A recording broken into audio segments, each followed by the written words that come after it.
Samantala po, Aramena o Plantabang sa Pangasinan nakahanda na para ipamahagi sa mga apektadong residente po dyan sa Dagupan at Kalasyaw.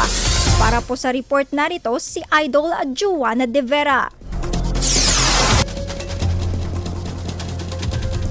Nakahanda na ang mga relief packs na ipamamahagi ng RMN Foundation at Metrobank Foundation katuwang ang IFM Dagupan sa Oplantabang sa Pangasinan para sa mga naapektuhang residente sa Dagupan City at Kalasyaw ng mga nagdaang bagyo at ng habagat.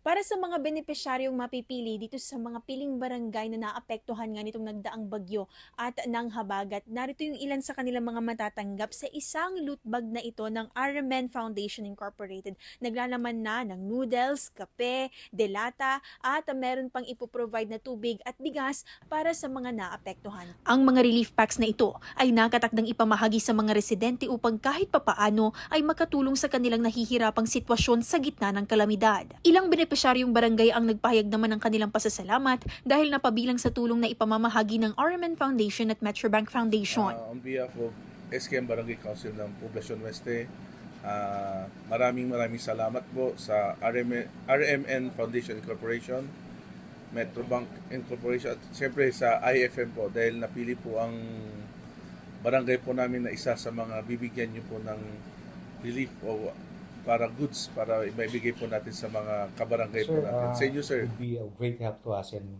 we take it as a blessing from the RMN and Foundation and Metrobank Foundation. Dagupan. Kami po'y taus-pusong nagpapasalamat sa RMN Foundation at Metrobank Foundation sa naibigay na kunting tulong para sa aming mga kabarangay.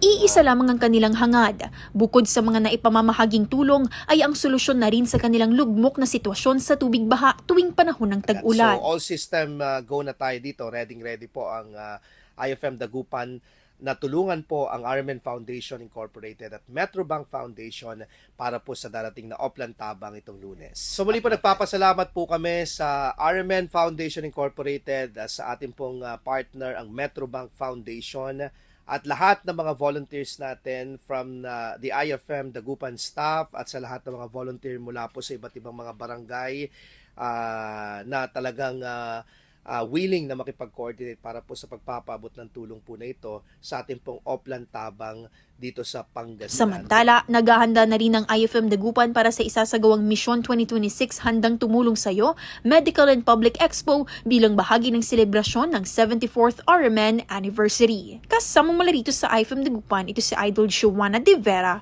Tatak IFM.